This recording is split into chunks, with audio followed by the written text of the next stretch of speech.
तो कभी सोचा है कि भारत के जो इतने बड़े बड़े खेत हैं, जो करोड़ों लोगों का पेट भरते हैं, उन्हें पानी मिलता कैसे है?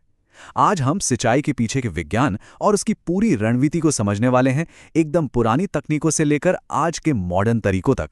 चलिए शुरू करते हैं।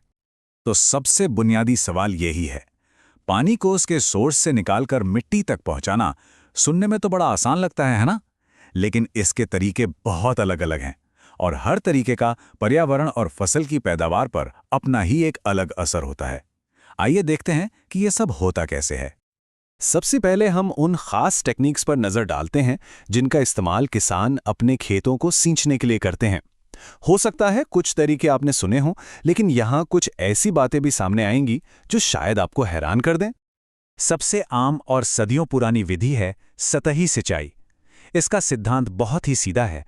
पानी को खेत के ऊपरी हिस्से पर छोड़ दिया जाता है और फिर ग्रेविटी यानी गुरुत्वाकर्षण उसे नीचे की तरफ खींचता है, जिससे पानी पूरी जमीन पर फैलकर मिट्टी में समा जाता है।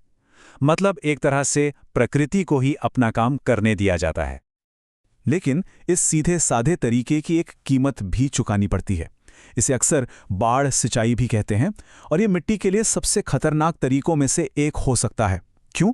क्योंकि ज़्यादा पानी मिट्टी के ज़रूरी पोषक तत्वों को अपने साथ बहा ले जा सकता है और उसकी बनावट को भी नुकसान पहुंचा सकता है। अच्छा, अब चलते हैं एक बिल्कुल ही अलग तकनीक पर, ड्रिप सिंचाई। ये बाढ़ सिंचाई की तरह जोर जबरदस्ती वाला काम नहीं है, बल्कि ये एकदम सटीक यानी प्रिसिजन का खेल है। यहाँ पानी को बहुत ही कंट्रोल्ड तरीके से बूंद बूंद करके सीधे पौधे की जड़ों तक पहुंचाया जाता है, ठीक वहीं जहां उसकी सबसे ज्यादा जरूरत है। ड्रिप सिंचाई को ट्रिकल सिंचाई भी कहते हैं और ये नाम इसके काम करने का तरीका बिल्कुल साफ कर देता है। क्योंकि पानी सीधे जड़ों में जाता है तो भाप बनकर उड़ने या सतह पर बह जाने से पानी की बर्बादी ना के बराबर होती है। और बस यही वजह है जो इसे पानी बचाने का सबसे बेस्ट तरीका बनाती है। हमारी अगली तकनीक है स्प्रिंकलर सिंचाई। अरे ये तो आपने पार्कों या बड़े बड़े लॉन में जरूर देखा होगा। ये बिल्कुल एक कंट्रोल्ड आर्टिफिशियल बारिश करने जैसा है। पानी को पाइप के जरिए पूरे खेत में ले जाया जाता है और फिर स्प्रिंकलर से ऊपर से छिड़का जाता है। तो फिर इस तरीके का सबसे बड़ा फायदा क्या है? बस एक शब्द में कहें तो एकरूपता। स्प्रिंकलर ये पक्का करते हैं कि पानी पूरे खेत में बराबर फैले, जिसका मतलब है कि हर पौधे को लगभग एक जैसा ही पानी मिलता है और ये फसल की एक जैसी ग्रोथ के लिए बहुत जरूरी है। चलिए अब कैसे से हटकर कितना पर आते हैं। अब हम सिंचाई की तीव्रता के कॉन्सेप्ट को समझेंगे, जो असल में ये बताता है कि किसी एक इलाके में कितनी ज्यादा सिंचाई होती है। तीव्रता को समझने से पहले ये जानना जरूरी है कि सिंचाई के दो अलग अलग मकसद होते हैं। एक होती है सुरक्षात्मक सिंचाई, जो एक तरह की बीमा पॉलिसी है। इसका लक्ष्य होता है कम पानी का इस्तेमाल करके ज्यादा से ज्यादा एरिया को सूखे से बचाना। और दूसरी तरफ है उत्पादक सिंचाई, जिसका एक ही मकसद है पैदावार को बढ़ाना, मतलब हर एकड़ जमीन से ज्यादा फसल के लिए भरपूर पानी देना। तो हम इसे मापते कैसे हैं? सिंचाई की तीव्रता एक सिंपल लेकिन बहुत काम का परसेंटेज है। ये हमें बताता है कि कुल खेती वाली जमीन में से असल में कितनी जमीन पर सिंचाई हो रही है। ये किसी भी देश की कृषि में पानी की सुरक्षा का एक बहुत जरूरी इंडिकेटर है।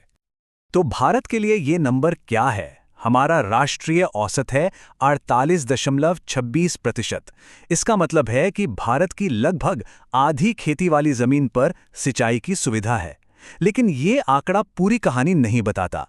जैसा कि हम आगे देखेंगे, इस औसत के पीछे अलग अलग राज्यों में बहुत बड़ा अंतर छिपा हुआ है। अब इस कॉन्सेप्ट को भारत के अलग अलग हिस्सों पर लागू करते हैं। आइए देखें कि ये 48% का औसत नक्शे पर कैसे बढ़ता है और देश भर में सिंचाई की कहानी असल में कितनी अलग अलग दिखती है। ये नक्शा हमें तुरंत दिखाता है कि असल एक्शन कहाँ है। देखिए, जो हरे रंग के इलाके हैं ना, ये हैं हाई इंटेंसिटी वाले क्षेत्र, जैसे उत्तर में पंजाब और हरियाणा और पूर्वी तट पर डेल्टा वाले इलाके। इन जगहों में दो में से एक बात पक्की होती है, या तो यहाँ साल भर बहने वाली नदियां हैं या फिर यहाँ बारिश इतनी कम होती है कि सिंचाई एक मजबूरी बन जाती है। अब उन इलाकों को देखते हैं जहां सिंचाई की तीव्रता कम है। यहां हमें दो बिल्कुल उल्टी कहानियां मिलती हैं। या तो महाराष्ट्र और केरल के तटों की तरह यहाँ इतनी अच्छी बारिश होती है कि ज्यादा सिंचाई की जरूरत ही नहीं पड़ती, या फिर अरावली के पश्चिम की तरह यहाँ ऊबड़-खाबड़ जमीन या खराब मिट्टी जैसी भौगोलिक चुनौतियां हैं जो सिंचाई को बहुत मुश्किल बना देती हैं। और आखिर में आते हैं वो इलाके जहां सिंचाई की तीव्रता है 0। नक्शे पर नीले रंग में दिखाए गए मणिपुर, मिजोरम और त्रिपुरा जैसे पूर्वोत्तर राज्यों में साल भर इतनी बढ़िया बारिश होती है कि उन्हें आर्टिफिशियल सिंचाई की जरूरत ही नहीं पड़ती। वे पूरी तरह से कुदरत पर निर्भर हैं। ठीक है, हमने काफी कुछ समझ लिया है। तो अब जो लोग परीक्षा की तैयारी कर रहे हैं या जो लोग बस मुख्य बातें दोहराना चाहते हैं, उनके लिए ये रहा एक क्विक रिवीजन हब जो सब कुछ एक साथ समेट देता है। ये टेबल हमारे पूरे एनालिसिस को कुछ मेन पॉइंट्स में समेट देती है। बाढ़ सिंचाई सबसे खतरनाक है, ड्रिप सबसे कुशल। भारत का राष्ट्रीय औसत 48.26% है और यहां आप साफ साफ देख सकते हैं कि उच्च, निम्न और शून्य तीव्रता वाले क्षेत्र कहां हैं और क्यों हैं। मतलब एक ही जगह पर पूरी कहानी का निचोड़ है।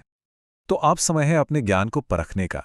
मैंने कुछ फटाफट वाले सवाल तैयार किए हैं, ये देखने के लिए कि कितना ध्यान से सब कुछ सुना गया है। तैयार हैं? चलिए देखते हैं। सोचिए, इसका सही जवाब है ट्रिकल सिंचाई। हाँ, वो है बाढ़ सिंचाई या सतही सिंचाई।